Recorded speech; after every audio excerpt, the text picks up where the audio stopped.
the New York Yankees Recaps Podcast.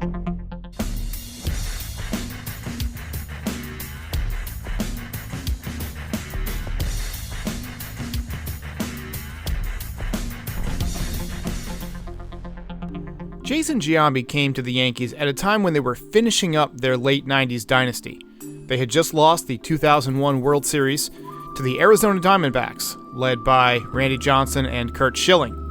Several key players from that dynasty would no longer be with the Yankees. Paul O'Neill was gone. The man that Giambi replaced, Tino Martinez, was gone. In the face of a changing roster, the Yankees aimed to hold on to greatness by signing Jason Giambi to a 7-year, $120 million contract.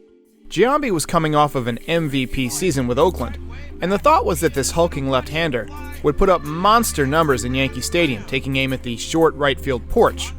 And while Giambi did put up pretty good numbers, he also received his fair share of criticisms. Everything from sitting out of a game of the World Series to his PED usage scandal. Over the next several minutes, I'll take you through season by season of Giambi's 7 years with the Yankees, and you can decide for yourself whether or not he lived up to his end of the bargain, and whether or not he was worth the money the Yankees gave him in the winter of 2001.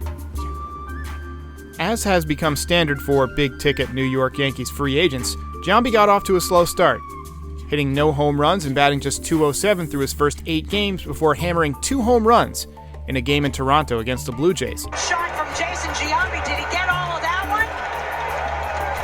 You bet he did. Home run number 1 for Jason Giambi. Here for Giambi, and it is, and that's another shot. Shannon Stewart going back, and he can't get that one. More than a quarter of the season had gone by, and Giambi continued to struggle. On May 16, 2002, he was batting .286 with 8 home runs and 24 RBIs in 41 games. Not bad numbers for a mere mortal, but Giambi was expected to do much more. Then, the Minnesota Twins came to town. And on the 4-year anniversary of David Wells' perfect game, Jason Giambi had one of the most memorable moments in Yankees history when he hit a walk-off grand slam in the 14th inning. Pitch, swung on it, hit in the air to deep right center. It is high, it is far, it is gone. It's a grand slam. Jason Giambi hits the bottom of the 14th. 1 out, walk-off, grand slam, and one of the best games you'll ever see. The Yankees rise from the dead in the bottom of the 14th and win the game 13-12. The Giambino, his proudest moment as a Yankee. They mob him at home plate in one of the... Giambi caught fire the rest of the season, and over the final 113 games, he batted .322 with a .452 on-base percentage, a 1.078 OPS, 32 home runs, 94 RBIs, and 88 walks to just 75 strikeouts. Over those games, the Yankees were 72-41, finishing the season with 103 wins, the most since their historic 1998 season, and winning the American League East, only to be bounced out in the first round against the Angels, the eventual world champions.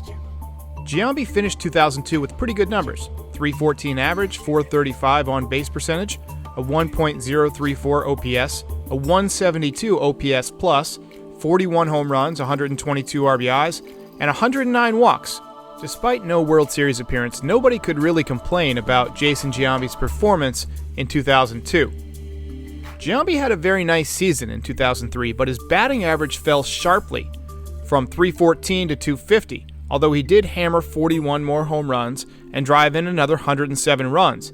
He also continued to show a great command of the strike zone, walking 129 times and posting a 148 OPS plus and a 939 OPS. He struggled with knee injuries down the stretch and into the postseason, but hit 2 crucial home runs off of Pedro Martinez in Game 7 of the American League Championship Series, without which the Yankees would not have been able to come back and win the game. However, he received a bit of criticism when he sat out Game 5 of the 2003 World Series with knee soreness, but he was strong enough to pinch hit and hit a home run later that game. Critics felt that if he was strong enough to pinch hit and hit a home run, he should have been strong enough to play. I feel like this criticism is unfair. It's impossible to get inside the head of somebody else and know what they're feeling. Also, the adrenaline from a pinch hit appearance in such a crucial game of the World Series probably eased the pain quite a bit. In 2004, Jason Giambi played in just 80 games due to various ailments and began to break down. He did post a .342 on-base percentage, but he batted just .208 with 12 home runs, and veteran Tony Clark had to be brought in to replace him on the roster. The Yankees would ultimately lose the American League Championship and watch the Red Sox win the World Series. By 2005, Jason Giambi's first base days were mostly over. Relegated to DH, he batted .271 with 32 home runs and 87 RBIs in 139 games, posted a .440 on-base percentage and a .975 OPS. He did his job, but once again the Yankees were bounced in the playoffs by the Angels. 2006 was another good year for Giambi. The days of batting .342 like he did in Oakland were pretty much over, but he batted .253 with 37 home runs and 113 RBIs, a .971 OPS, a .148 OPS plus, and 110 walks, just 106 strikeouts, not bad for an age 35 season. The Yankees finished first in the American League East, winning 97 games, but lost, once again in the division series, 3-1 to the Detroit Tigers. Giambi had a rough 2006 ALCS. He batted just 1 for 8, which is .125, with 1 home run and 2 RBIs. He did walk twice and struck out 3 times.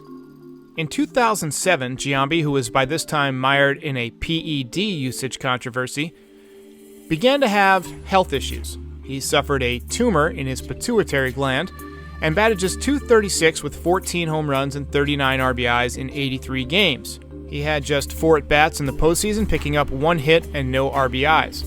The Yankees would lose the 2007 ALDS to the Indians, and 2008 would be Giambi's final chance to live up to his contract and bring the Yankees a World Series. He did have a very nice season, playing in 145 games and hitting 32 home runs, driving in 96 runs, but the Yankees failed to make the postseason for the first time since 1994, and Giambi's contract was over. Overall, Giambi had a very nice career with the Yankees. His OPS plus was .143, just 1 tick lower than the .144 he put up with Oakland. However, he only appeared in 1 World Series, and the Yankees lost.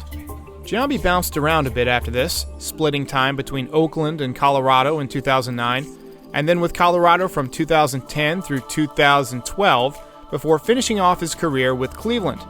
Overall, he had a very nice career. .277 batting average, 440 home runs, a .916 OPS, and 1,366 walks. Very nice career, but no rings for Jason Giambi.